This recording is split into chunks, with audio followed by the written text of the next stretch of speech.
today is to outline the three major trends affecting central cities in the United States.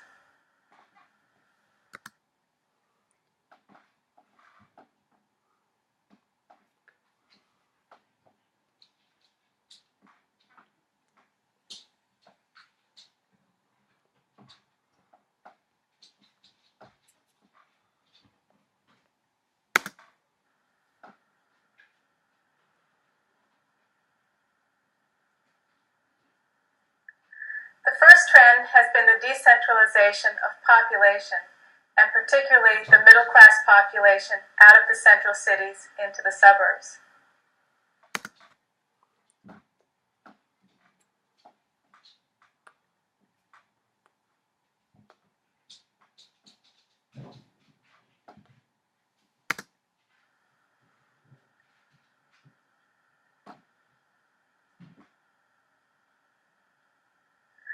The second trend is the decentralization or out-movement of manufacturing employment to the suburbs.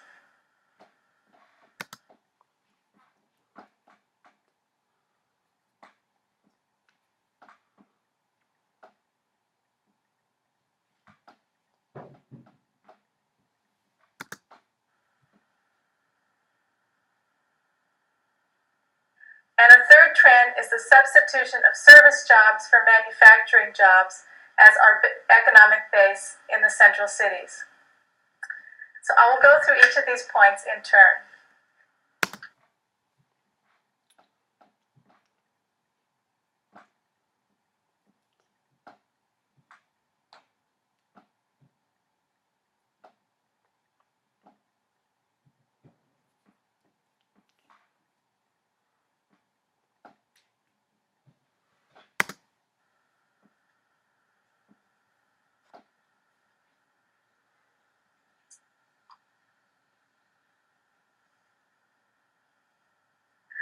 Although the middle-class population began to decentralize out of the central cities before World War II, the flood of movement didn't occur until after the war ended.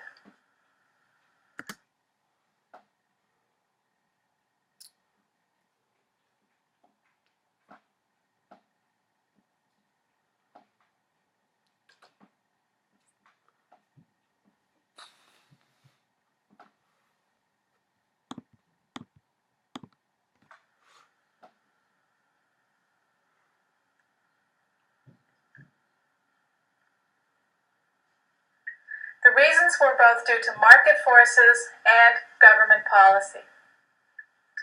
First, an important reason for the decentralization of population was the deteriorating living conditions in our central cities.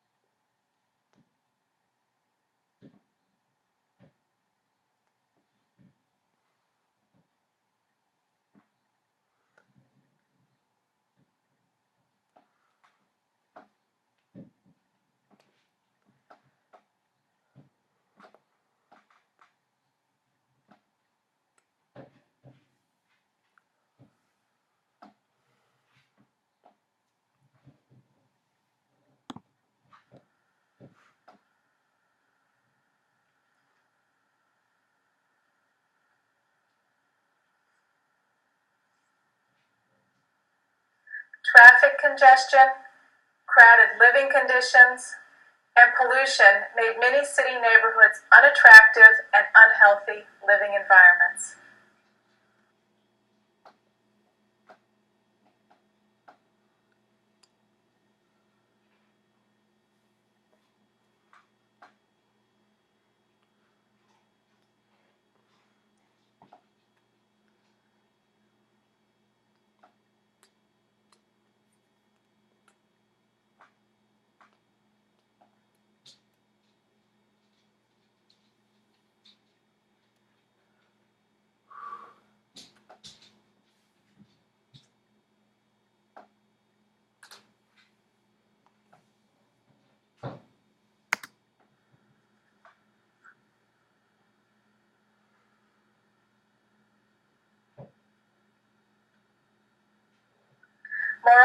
Our environmental laws were lax, and factories were often located next to residential neighborhoods. This further contributed to the push of middle-class families out of the city.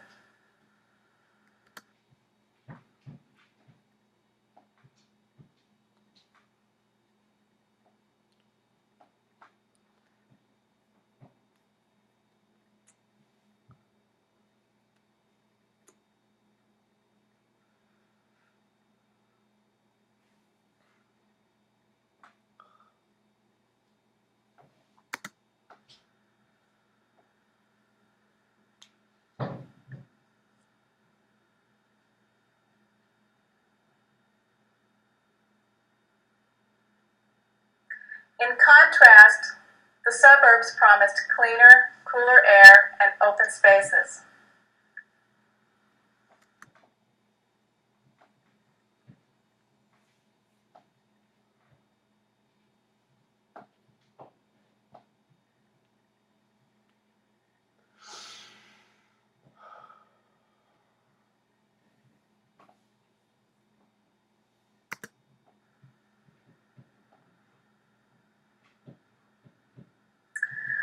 While families may have wanted to move out of the city for decades, it was the rising incomes that occurred during and after World War II that made such a move possible.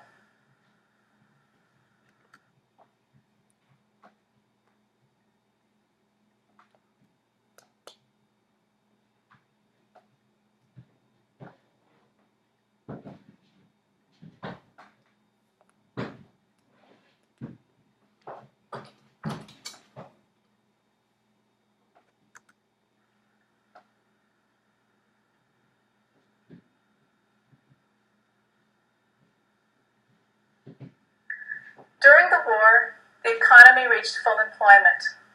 Men and women alike went to work to support the war effort.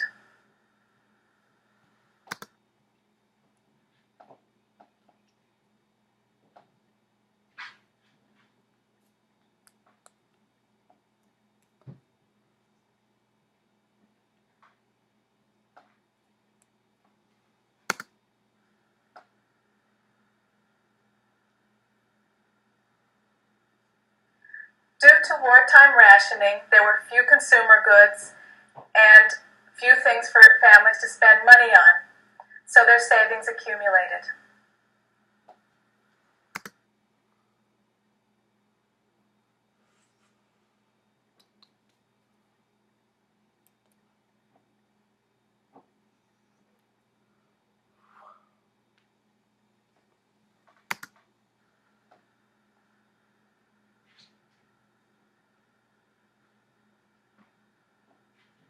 By the time the war ended, families had savings to spend on housing as well as other consumer goods.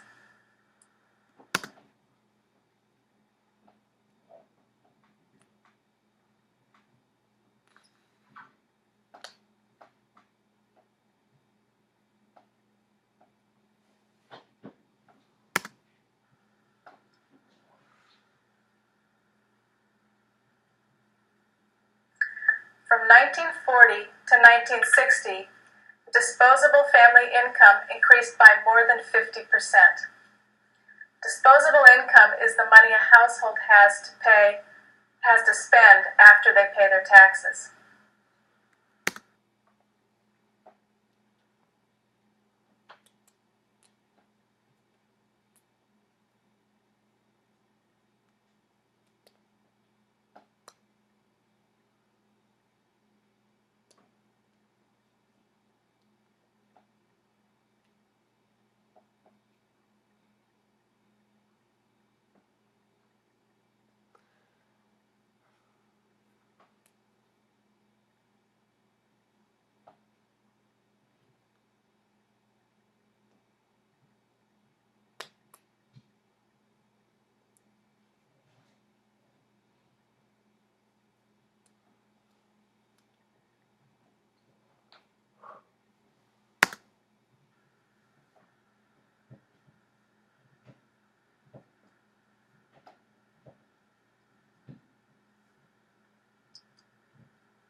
hardly had money to spend on housing, but they had income to buy automobiles.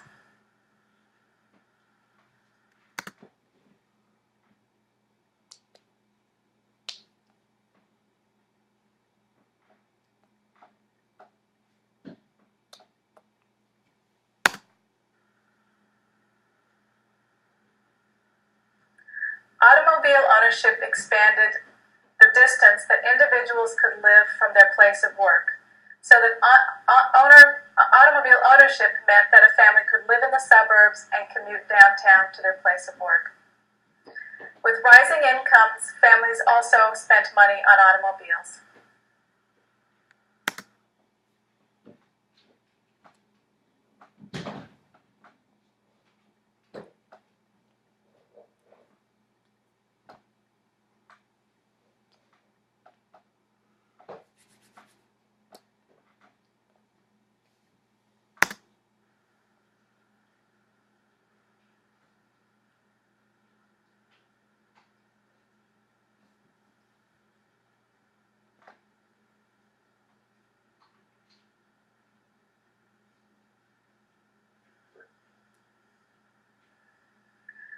During the war, men and women had delayed marriage and child rearing due to the war.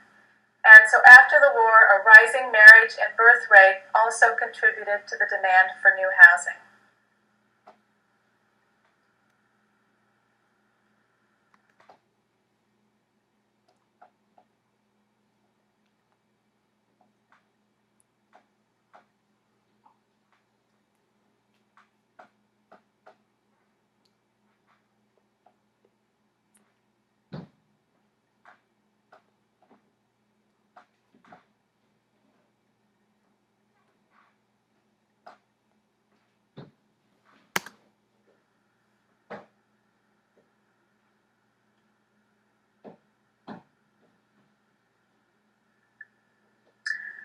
Aside from rising incomes, rising automobile ownership, and the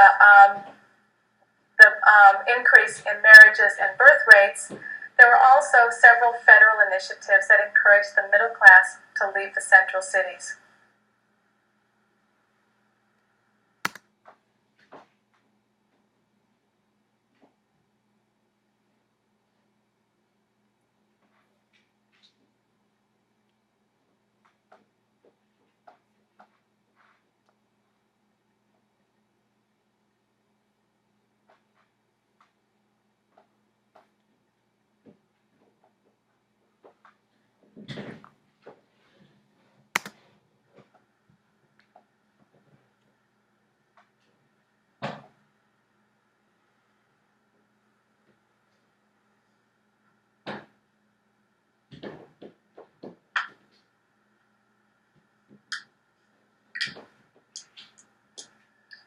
A first program was the Federal Highway Act. The Federal Highway Act put a tax on gasoline so that every time anyone buys a gallon of gasoline, they pay a tax. That tax was allocated to new road building, so that there was a huge pool of money to build new roads.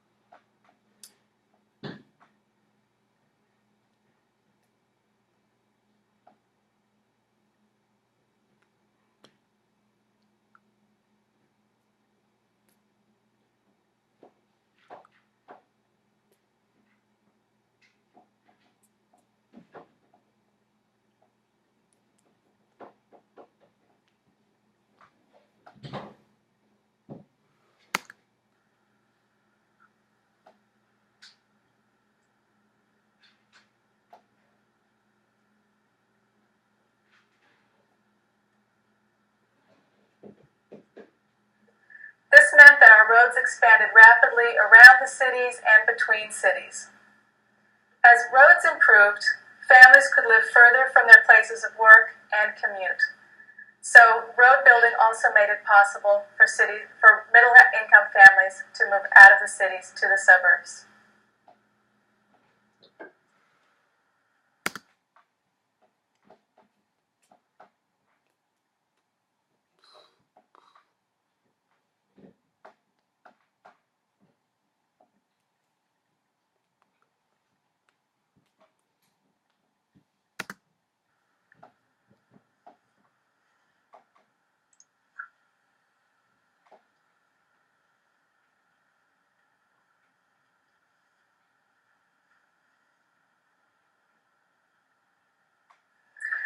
during this time that employment was still centered in the central cities, so people were still attached to the central cities. They could live in the suburbs, but they had to come downtown for their jobs.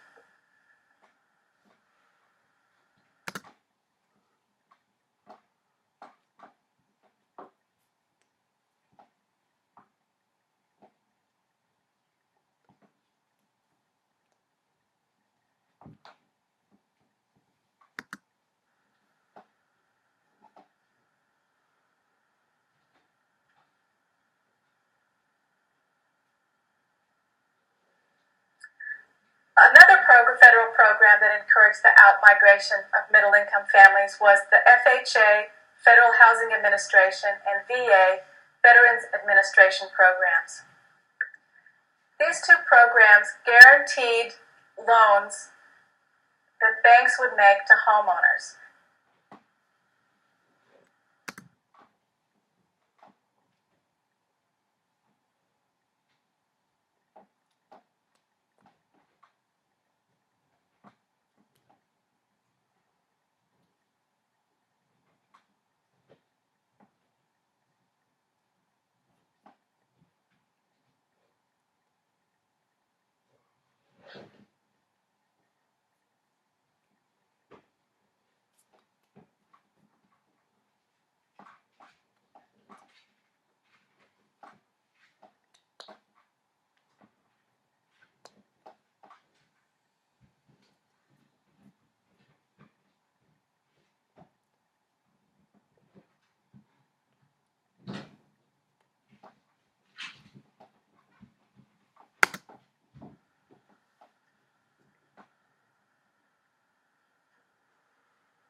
So, for example, if you were a homeowner and if you participated in this program and you borrowed money from a bank, if you defaulted on your mortgage, the bank would be paid back by the federal government. This made banks very ready to make loans for mortgages.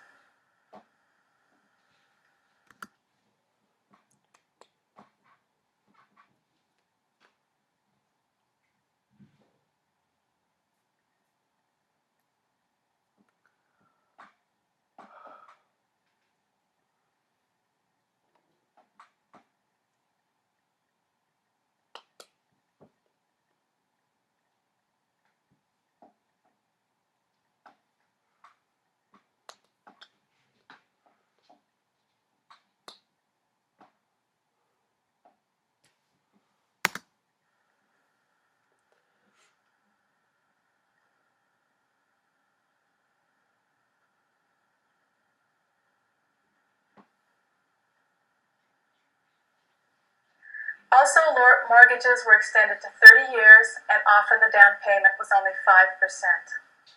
So this program made a lot of mortgage money available to residents, and it made homeownership extremely affordable.